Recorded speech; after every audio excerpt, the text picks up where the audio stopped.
Manufacturing is a big part of our business. For context on our size, we have a 35,000 square foot facility in Orlando, and we are pushing out at peak close to like 1,500 canvas prints a day. And so we have a lot of clients, a lot of like very popular clients that people would know online that do fulfillment with us. We even work directly with print-on-demand suppliers like Gelato. At peak, we have over 100 people in our warehouse, right? November, December. It is one of the hardest undertakings that we've ever done, and I would never recommend someone to get into it. So you basically just ran like a general store model for a long time. Were you still doing like print on demand as well? Or? We stopped. No, we completely stopped. And so from 2015 all the way through the end of 2016, all we did was drop shipping. And it was at the end of 2016 that we actually drop shipped a canvas print, which, we didn't realize we could do via print on demand, right? So we had a supplier in China, and they had pre-made designs that they were like sending out for us. Just like that was when we first launched Canvas Freaks. It was like, I think September, October of 2016. And it was very successful. Like the very first month we scaled up to 250,000 in revenue. Wow. And we were just like shook by it. The margins were insane. And that's when we kind of got back into print on demand after that. It was a full circle. Yeah. Starting with POD, drop shipping, and then back to POD. Wow. So when you tested that product, that wasn't print on demand at the time. It was just already like a pre-made canvas, basically. Exactly. Wow. It was like pre-made multi-panel canvas prints, and one of the suppliers on AliExpress had it up, and it was like NBA designs. They were like super infringement, things like that.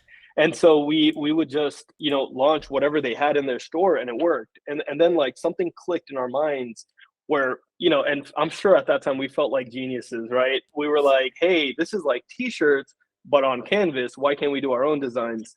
So we started like sourcing images from Shutterstock and like other free use sites, and just kind of printing them and scaled that over the years. Yeah. That's so cool, man. And then that led you over time. I love finding people's journeys and kind of breaking it down, because it's just so interesting how like this led to that and this leads to that. Because now I see you, for example, getting even more creative with the Poke Pet Shop, like doing custom Pokemon cards, basically. Yeah. How did that idea come about? That's crazy. No doubt, man. So we were doing Canvas Freaks for a long time. Around 2018, very quickly we got into manufacturing. And the reason we did that was because our suppliers in China weren't super dependable. I say it was accidental because at no point did it like even click that there are local suppliers that we could have contacted that would have done it from the US for us. We just thought the only other option was for us to make it ourselves. So we started, and that became like a whole thing. And so over the next 2 years, we became a print-on-demand manufacturing facility. We took on our competitors and things like that. But after 2.5 years into it, man, like by 2020, I just felt like it was a job, right? I started losing like the flair of entrepreneurship, starting something new. Just then, me and one of my co-founders, Adib, we just said like, screw it, let's stop working on this completely, and let's like build new shops again, like just like how we started. So that's when Poke Pet Shop was born. Obviously Pokemon was like something that was super nostalgic for us. Right. We knew print on demand, and we figured out a way to customize people's pets into, Pokemon characters essentially. And we had this network of artists that we worked with from overseas. Figuring out the manufacturing, the operation behind it was insane.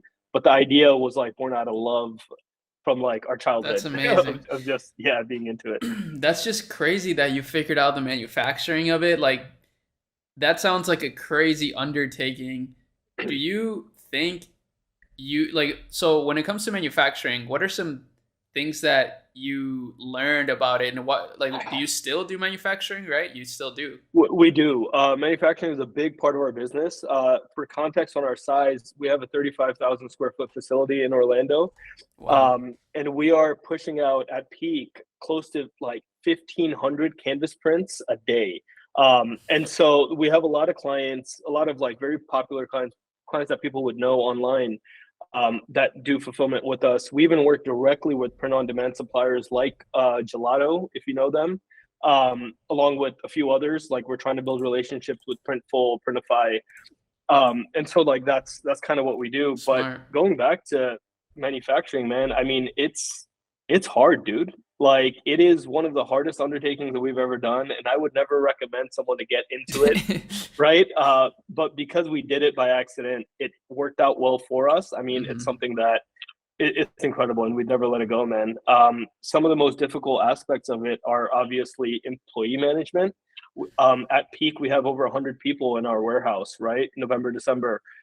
Scaling that up over a short period of time, training those people, man, and making sure that they're not making mistakes, which would result with, very unsatisfied customers. And Right. then scaling that back down during the slow season. I mean, those are some of the hardest things to do with manufacturing, man. I could see that. I mean, that I still am shocked that you manufacture yourself. Like I actually didn't know that exactly. I Yeah. thought this was all just like a normal e-com store. You You got your count, yeah. suppliers, like you're the supplier. Like that's Pretty insane much. to me. But I think what's really cool about that is like you said, it's so hard, but that makes it a really good like moat. Like no one's gonna compete with you basically on it because it's so difficult to do. So I mean, that's amazing.